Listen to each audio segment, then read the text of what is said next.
Beginilah suasana di pelataran Gereja Gemit Jeremia Klasis Kupang Tengah, Muke Naivina, Oil Tua, Kabupaten Kupang saat pelaksanaan pembaptisan gedung ibadah Gereja Gemit Jeremia. Ratusan tamu undangan serta para jemaat Gereja Gemit Jeremia memenuhi pelataran tersebut guna menyaksikan dari dekat acara tersebut. Acara ini dihadiri oleh Bupati Kupang Korinus Mas Neno. Sebelum memulai ibadat pentabisan gedung gereja, agenda diawali dengan penandatanganan prasasti oleh Bupati Kupang Korinus Mas Neno dan Ketua Sinode Gemit Pendeta Mary Kolimun, yang dimana prasasti tersebut tepat berada di depan Gereja Gemit Jeremia, Muke Naivina, Oil Tua.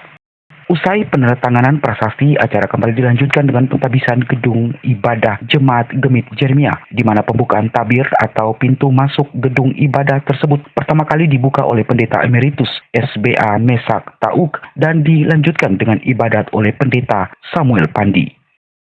Acara ibadat berlangsung hikmat. Selain pembaptisan gedung baru, adapun agenda pendirian Jemaat Jeremia serta penghadapan Pendeta Mariana Esther Tau Unu Taopan.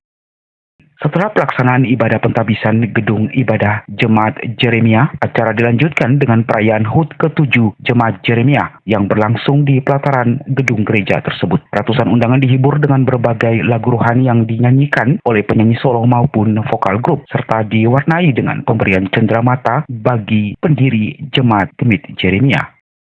Dalam serangkaian sambutan, Bupati Kupang Korinus Mas Neno mengatakan apapun yang menjadi sejarah lahirnya Jemaat Jeremia bukanlah sebuah masalah, karena baginya lahirnya Jemaat Jeremia merupakan restu dari Tuhan. Untuk itu, janganlah melupakan sejarah, namun harus dijadikan tonggak sejarah untuk tumbuh menjadi jemaat yang besar. Lebih lanjut, Korinus Mas Neno mengungkapkan prinsip pemerintah Kabupaten Kupang, di mana gereja ditempatkan pada pilar utama dalam pembangunan di Kabupaten Kupang. Korinus menjelaskan bahwa gereja bersama pemerintah bertanggung jawab penuh dalam rangka membina iman serta spiritual masyarakat. Pemerintah Kabupaten Kupang menganggap bahwa gereja adalah salah satu pilar utama pembangunan di Kabupaten Kupang. Yang kedua, kenapa menjadi pilar utama? Karena siapapun menjadi bupati di negeri ini, terutama yang diurus adalah bagaimana memanusiakan manusia Kabupaten Kupang menjadi manusia yang seutuhnya. Bukan soal kita membangun jalan aspal, bukan soal kita membangun gedung, bukan kita soal membangun yang lain. Tetapi semua ini hanyalah sarana dalam rangka memanusiakan manusia Kabupaten Kupang. Dan yang disebut manusia Kabupaten Kupang yang utuh itu adalah dia yang tidak hanya memiliki ekonomi yang baik, ilmu pengetahuan yang baik, pemahaman teknologi yang baik, tapi sesungguhnya dia yang memiliki mental dan spiritual yang baik. Itulah jika berbicara tentang manusia dari segi ekonomi, ilmu pengetahuan, teknologi di salah satu sisi, iman dan spiritual di sisi lain, maka kita menganggap manusia adalah dua sisi mata uang yang harus dilengkapi, harus dipersiapkan bersamaan dalam suatu ketika. Kalau itu tidak kita siapkan secara bersamaan, maka akan terjadi hal-hal ketimpangan yang tidak bisa kita duga. Gereja bertanggung jawab penuh bersama pemerintah dalam rangka membina iman dan spiritual masyarakatnya. Masyarakat Kabupaten Kupang adalah warga gereja itu sendiri. Ini prinsip yang dianut oleh kami sejak kami menjadi wakil bupati sampai dengan sudah jadi bupati saat ini, hampir selesai begitu.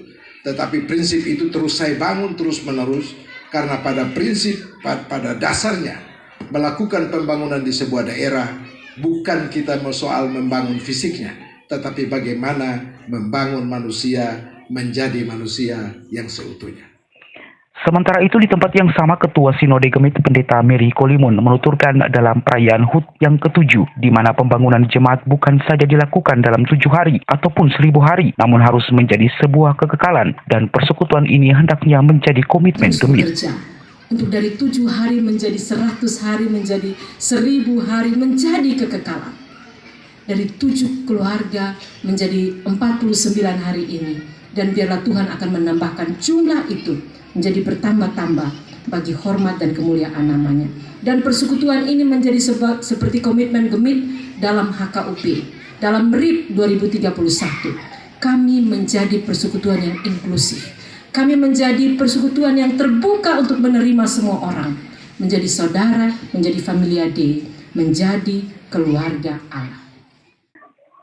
Saudara, dapat diketahui bahwa sebelum berlangsungnya acara pembaptisan gedung ibadat Jemaat Jeremia, dilakukan pula peresmian rumah pastoral. Acara tersebut juga dihadiri oleh Kabak Umum Setda Kabupaten Kupang John Sula, Kabak Kesra Beni Markus, Kabak Prokompim Benediktus Selan, serta Kepala LPPL Radio Suara Kabupaten Kupang Maria Sau. Dari Desa Oel Tua, Kabupaten Kupang, Roni Bone, LPPL Radio Suara Kabupaten Kupang melaporkan.